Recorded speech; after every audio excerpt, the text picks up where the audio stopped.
नमस्कार, आप सभी का बहुत स्वागत है साधना न्यूज में और मैं हूं आपके साथ मनीष कुमार।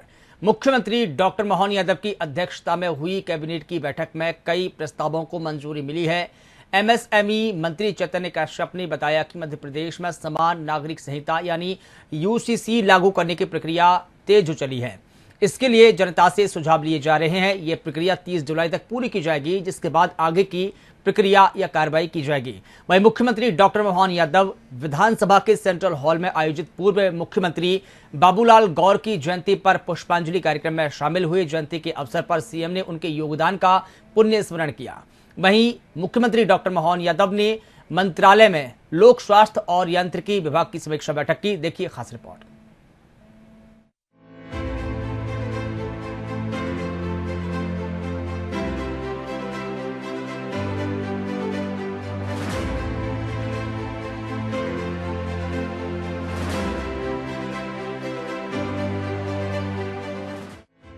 मुख्यमंत्री डॉक्टर मोहन यादव की अध्यक्षता में हुई कैबिनेट बैठक में कई प्रस्तावों को मंजूरी मिली है। एमएसएमई मंत्री चैतन्य कुमार कश्यप ने जानकारी देते हुए बताया कि मध्य प्रदेश में समान नागरिक संहिता लागू करने की प्रक्रिया शुरू कर दी गई है। इसके लिए जनता से सुझाव लिए जा रहे हैं। ये प्रक्रिया 30 जुलाई तक पूरी की जाएगी, जिसके बाद आगे की कार्यवाही की जाएगी। उन्होंने बताया कि प्रधानमंत्री नरेंद्र मोदी के नेतृत्व में केंद्र सरकार के 12 वर्ष पूर्ण होने के अवसर पर 5 जून से प्रदेश भर में सरकार और संगठन द्वारा विभिन्न कार्यक्रमों की श्रृंखला आयोजित की जाएगी। कैबिनेट में कृषि क्षेत्र से जुड़े विषयों पर भी चर्चा हुई। सरकार ने बताया कि इस वर्ष गेहूं उपार्जन रिकॉर्ड स्तर पर हुआ है। प्रदेश का लक्ष्य 100 लाख मैट्रिक टन गेहूं खरीदने का था, लेकिन इसके मुकाबले लगभग 4 लाख मैट्रिक टन अतिरिक्त गेहूं की खरीदी के लिए किसानों का पंजीयन भी शुरू कर दिया गया है। कैबिनेट ने स्वामित्व योजना को भी मंजूरी दे दी है। इसके तहत वर्षों से किसी संपत्ति पर काबिज लोगों को निःशुल्क रजिस्ट्री के माध्यम से जमीन और मकान का वैध मालिकाना हक प्रदान किया जाएगा। सरकार के अनुसार 48,29,000 संपत्तियों को रिकॉर्ड में शामिल किया गया है, जिससे लाखों परिवारों को सीधा लाभ मिलेगा। योजना के तहत स्टाम्प ड्यूटी और रजिस्ट्रेशन शुल्क में राहत दी जाएगी। इस निर्णय से राजस्व विभाग पर लगभग 3800 करोड़ रुपए का वित्तीय भार आएगा। माननीय मुख्यमंत्री डॉक्टर मोहन यादव जी के अध्यक्षता में कैबिनेट की बैठक संपन्न हुई है। इसमें मुख्यमंत्री जी के द्वारा कुछ महत्वपूर्ण जानकारियां उपलब्ध करवाई गई। उसमें महत्वपूर्ण था कि मध्य प्रदेश में समान नागरिक संहिता के बारे में जन सुनवाई के कैंप और इसके विभिन्न स्तरों के ऊपर प्रचार माध्यम से इसमें जो सुझाव चाहिए जनता के वे सारे लेने का कार्य प्रारंभ हो चुका है और संभवतः 30 जुलाई तक इस कार्य को पूर्ण करके मध्य प्रदेश में समान नागरिक संहिता की ओर हम आगे कदम बढ़ाएंगे। इसी के साथ प्रधानमंत्री के 12 वर्ष एक अपने आप में महत्वपूर्ण स्थान है, क्योंकि चुने हुए प्रधानमंत्री की 3 बार की लगातार सरकार बना करके प्रधानमंत्री काल में रहना, यह देश के अंदर गैर कांग्रेसी पहले प्रधानमंत्री नरेंद्र मोदी जी हुए हैं और उनके कार्यकाल में देश ने नई ऊंचाइयों को प्राप्त करा है। और उसी के साथ में जो गरीब कल्याण सबसे बड़ा मुद्दा होता है, उसमें गरीबी रेखा के स्तर में भारी गिरावट भारत के अंदर आई है। विकास के कई मॉडल्स, विकास के गाथा, भारत की गौरव गाथा, भारत का राजनीतिक प्रभाव बढ़ना, ये सारी बातें अलग है, परंतु जो गरीब कल्याण, आम जन हिताय के जितने कार्य इस 12 साल के अंदर प्रधानमंत्री ने करे हैं, मेरे ख्याल से पिछले 75 सालों के अंदर देश में नहीं हो पाए हैं। ऐसे कई इसमें कार्यक्रम हैं जो अगले समय में 5 तारीख से लेकर के 21 तारीख तक हम लोग भारतीय जनता पार्टी व सरकार के माध्यम से भी कई संकल्पों के साथ में सेवा अभियानों को हम एक गति देंगे, जिससे आम जन को लाभ भी मिले और नरेंद्र मोदी सरकार की उपलब्धियां भी मालूम पड़े। इसी के साथ मध्य प्रदेश में एक किसान वर्ष हम मना रहे हैं और इस किसान वर्ष में इस वर्ष गेहूं का उपार्जन 1,04,00,000 टन के करीब हुआ है, जिसमें 13,42,000 से ज़्यादा किसानों से गेहूं का उपार्जन किया गया है, जो देश में प्रथम है। और मध्य प्रदेश में भी सर्वाधिक हुआ है। पिछले वर्ष 78 लाख टन का इसका टारगेट रखा था, उसकी जगह पर 104 लाख टन 1,04,00,000 टन का उपार्जन किया गया है और करीब 25,000 करोड़ की राशि का भुगतान भी किया जा चुका है।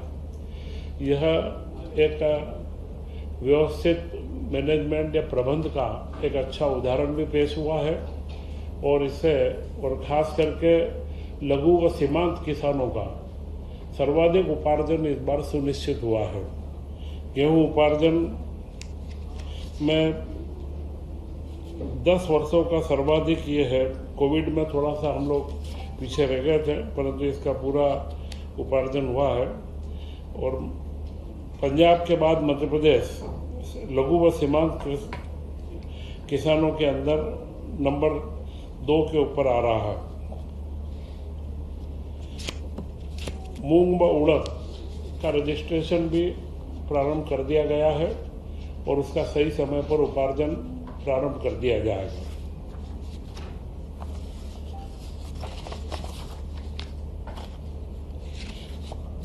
संत रविदास ग्लोबल स्किल पार्क जो भोपाल में स्थित है, उसके रोजगार के लिए 3 रोजगार चयन में बड़ी उपलब्धि प्राप्त हुई है।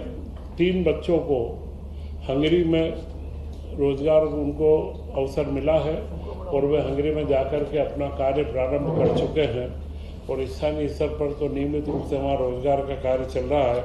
तो यह जो परिकल्पना थी ग्लोबल स्किल पार्क की, उसकी ओर हम अब आगे लगातार निरंतर कदम हमारे आगे बढ़ रहे हैं।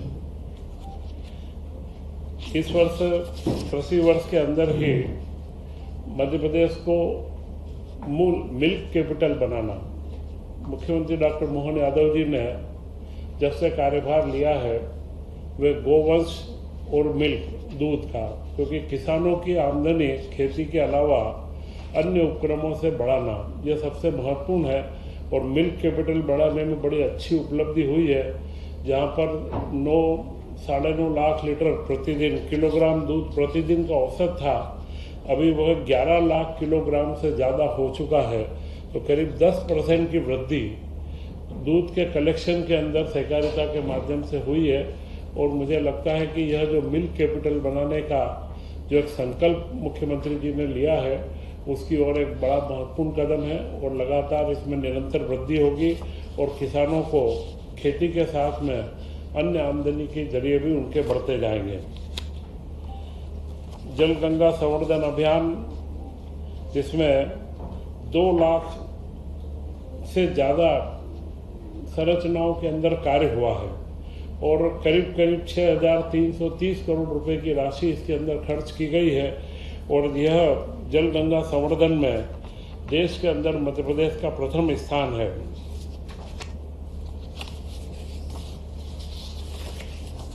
एक महत्वपूर्ण मोबाइल ऐप को चालू किया गया है, गोरस मोबाइल ऐप, जिसमें पशुओं के आहार के संबंध में कोई भी जानकारी अगर चाहिए कि पशुओं का आहार कौन से समय पर कौन सा दिया जाए, तो ये मोबाइल ऐप के माध्यम से कोई भी पशुपालक अपने पशुओं के स्वास्थ्य के लिए व दूध की उत्पादन बढ़ाने के लिए इस ऐप के माध्यम से जानकारी ले सकता है।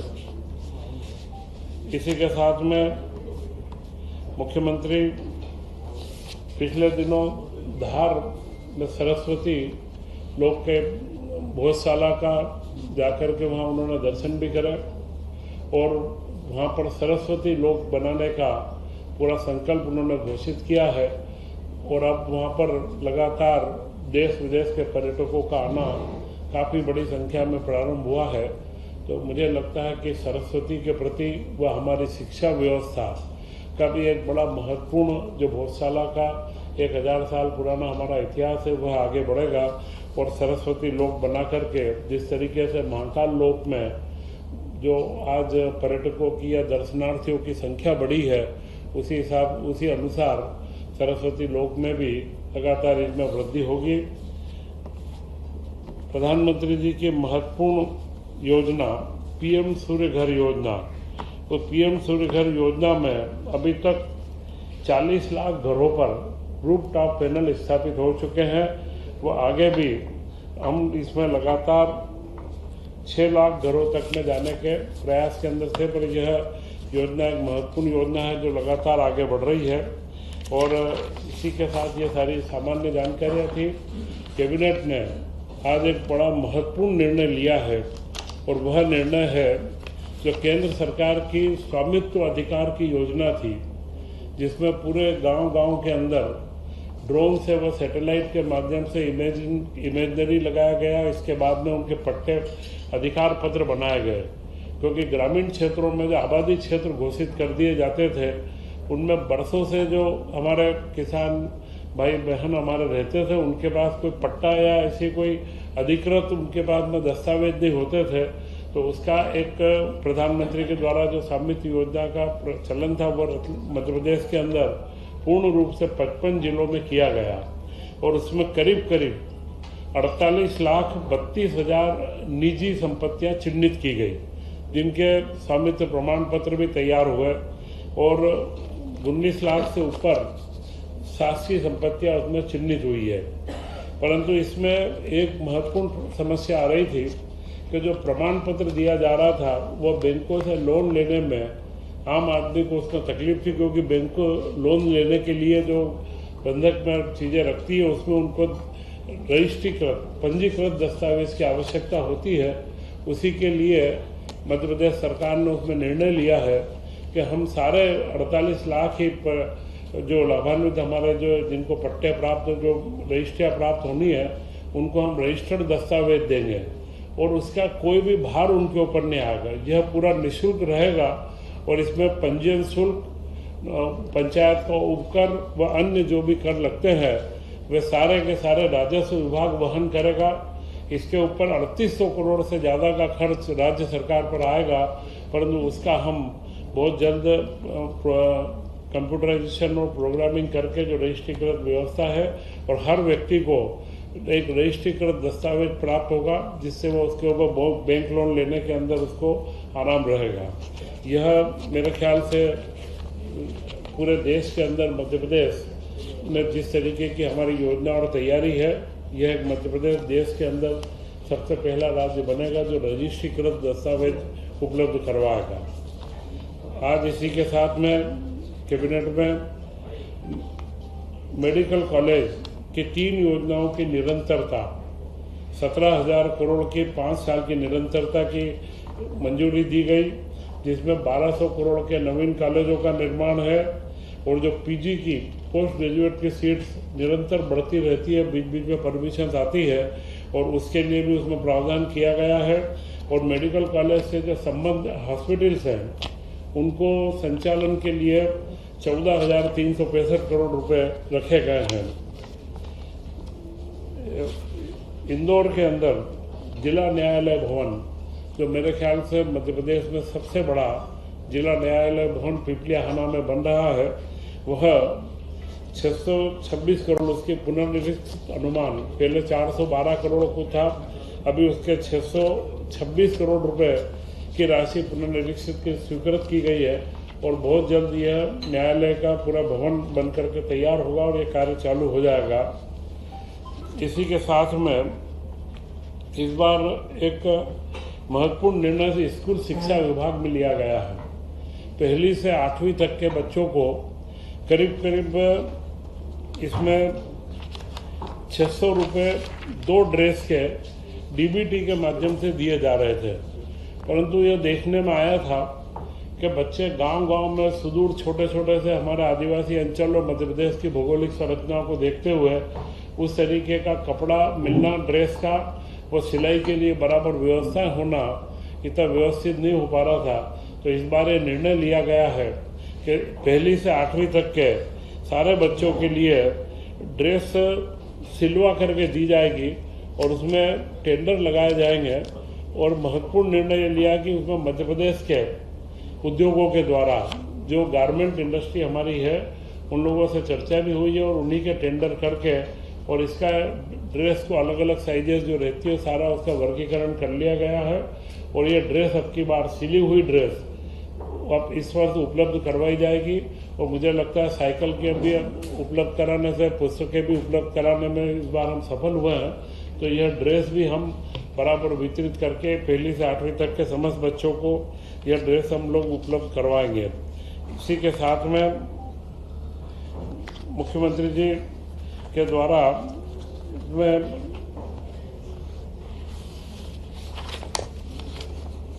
2 तन्वी और 2 पिक्चरों के अनुसमर्थन थे जो पूर्व में आई थी, उनको अनुसमर्थन का मामला था।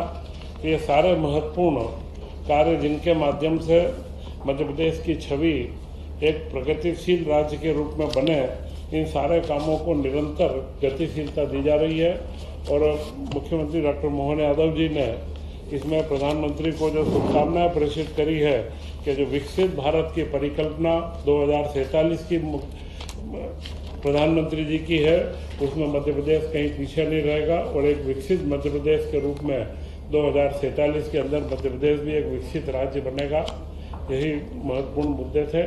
ये जो मैंने आपको बोला 9,67,000 से 11 लाख किलोग्राम प्रतिदिन हुआ है, 1 लाख सवा लाख टन के करीब वृद्धि हुई है। तो यह वृद्धि उस माहौल को, वातावरण को, अमूल का समझौता सारे डेयरी के संयंत्रों में और सब में मैनेजमेंट में सुधार हो रहा है, दूध संग्रहण में सुधार हो रहा है। तो ये कहीं ना कहीं उसी का नतीजा है कि हम 10% की इसमें हमारी वृद्धि हुई है। और जहाँ तक सवाल प्रधानमंत्री जी की सारी योजनाओं का है, तो उसमें हम लोग सतत मॉनिटरिंग अभी भी करते हैं। परंतु इस बार जो हम अगला पखवाड़ा पूरा 6 तारीख से 5 से लेकर 21 तक का मना रहे हैं। मुख्यमंत्री डॉक्टर मोहन यादव ने राज्य विधानसभा के सेंट्रल हॉल में पूर्व मुख्यमंत्री स्वर्गीय बाबूलाल गौर की जयंती पर उनके चित्र पर पुष्पांजलि अर्पित की। जयंती के अवसर पर सीएम ने उनके योगदान का पुण्य स्मरण किया। मुख्यमंत्री डॉक्टर मोहन यादव ने कहा है कि मध्य प्रदेश के पूर्व मुख्यमंत्री स्वर्गीय बाबूलाल गौर ने प्रदेश के विकास के लिए सभी दिशाओं में अपने दायित्व का निर्वहन किया। उन्होंने श्रमिक, गरीब व कमजोर वर्ग के लिए आवाज उठाई और संघर्ष किया। साथ ही एक आदर्श विधायक के कर्तव्यों का निर्वहन किया। उनकी अनुशासित और समयबद्ध जीवन शैली और जनसामान्य से जीवंत संपर्क और जनता के रोजमर्रा के विषयों के प्रति संवेदनशीलता ने उन्हें अजय जनप्रतिनिधि बनाया। इस अवसर पर मंत्री कृष्णा गौर और उनके परिवार के सदस्य भी मौजूद रहे। कार्यक्रम में मंत्री कैलाश विजयवर्गीय, मंत्री तुलसी सिलावट और कप्तान सिंह सोलंकी सहित कई वरिष्ठ नेताओं ने भी स्वर्गीय बाबूलाल गौर को श्रद्धांजलि अर्पित की। नेताओं ने कहा कि बाबूलाल गौर का जीवन जनसेवा, सादगी और जनता के प्रति समर्पण का प्रतीक रहा है। उनके विचार और कार्य प्रदेश की राजनीति में हमेशा प्रेरणा का स्रोत बने रहेंगे। हमारे सबके आदरणीय पूर्व मुख्यमंत्री, पूर्व मंत्री स्वर्गीय बाबूलाल जी गौर साहब का आज जन्म जयंती है। एक ऐसे नेता के नाते से उनको जाना जाता है जो राजधानी जैसे जगह पर भी प्रारंभ में भारतीय मजदूर संघ से लगाकर जनसंघ और कई प्रकार के कामों में उनने अपनी एक पहचान बनाई। और विधानसभा भी ऐसी विधानसभा और कांग्रेस के उस प्रचंड बहुमत के कार्यकाल में भी अंगद के पैर की तरह उनने अपनी विधानसभा और विधानसभा के मतदाताओं के साथ रिश्ता बनाया। मैं स्वर्गीय बाबूलाल जी गौर साहब से व्यक्तिगत भी परिचित था और उनके साथ कई बार अलग अलग रूपों में काम करने का मौका मिला। उज्जैन का विक्रम उत्सव के पहले वो हमारे आशीर्वाददाता रहे। संगठन की दृष्टि से भी, नेता प्रतिपक्ष नाते से भी कई कारणों से बाबूलाल जी गौर सदैव हमारे लिए स्मरणीय भी रहेंगे और आदरणीय भी रहेंगे। आज के इस अवसर पर मैं जयंती के अवसर पर पुण्य स्मरण कर रहा हूँ और उनके बताए मार्ग पर चलते हुए हमारी सरकारी कई जन कल्याणकारी कामों को लेकर चलेंगे भोपाल में वीआईपी रोड की समय उनकी दृढ़ता ये सदैव भोपाल वालों को भी याद रहेगी। मैं पुनः एक बार आज के इस अवसर पर हमारे साथ हमारे पूर्व गवर्नर माननीय कप्तान सिंह जी भाई साहब, हमारे मंत्री माननीय कैलाश विजयवर्गीय जी, हमारी मंत्री श्रीमती कृष्णा गौड़ जी, पूर्व प्रोटेम स्पीकर रामेश्वर शर्मा जी, हमारे विधायक भगवान दास सबनानी जी, हम सब ने मिलकर के उनका पुण्य स्मरण किया है। उनके पुष्पांजलि करते हुए उनके जीवन के आदर्शों को अपनाने का हम सब प्रयास करें। बाबूजी की पावन जन्म जयंती के अवसर पर मैं उनके चरणों में श्रद्धा सुमन अर्पित करती हूँ, नमन करती हूँ।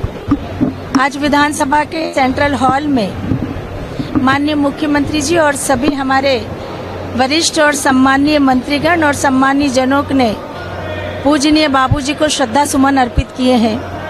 बाबूजी के परिवार के सदस्य होने के नाते मैं माननीय मुख्यमंत्री जी और समस्त आए हुए सम्मानीय और वरिष्ठ जनों के प्रति आभार व्यक्त करती हूँ और मैं मानती हूँ कि आज का दिन निश्चित रूप से बाबूजी को नमन करने का तो है ही, साथ ही उनके कार्यों को स्मरण करने का भी है। बाबूजी एक राजनीति के ऐसे योद्धा थे जिन्हें कभी भुलाया नहीं जा सकता।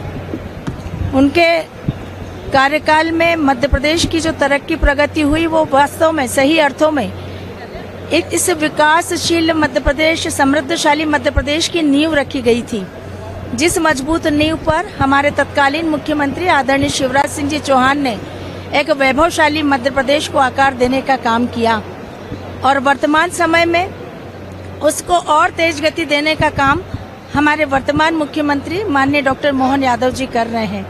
निश्चित रूप से आज उनकी पावन जयंती के अवसर पर हम सब उनको स्मरण करते हुए मध्य प्रदेश और भोपाल के विकास का जो स्वप्न उन्होंने देखा था वो साकार करने की दिशा में आगे बढ़ रहे हैं और आने वाले समय में मध्य प्रदेश वह स्वरूप में दिखे जैसी कल्पना पूजनीय बाबूजी ने की थी। ये संकल्प हमारा है। आज उनकी पावन जन्म जयंती के अवसर पर उनकी सादगी, उनकी सरलता, उनकी सहजता, सहज हर एक कार्यकर्ता को, हर एक नागरिक को याद आ रही है। एक लंबा राजनीतिक जीवन उन्होंने जिया, निष्कलंक जीवन जिया, सबको गले लगाया, सबको साथ लिया और राजनीति की लंबी पारी खेलते हुए उन्होंने ये साबित कर दिया कि एक राजनीति के क्षेत्र में काम करने वाले कार्यकर्ताओं के अंदर यही विशेषता होना चाहिए कि उसे राजनेता नहीं बल्कि जनता का प्रतिनिधि होकर काम करना चाहिए, तभी वो लंबे समय तक राजनीति के क्षेत्र में अपनी योग्यता साबित कर सकता है।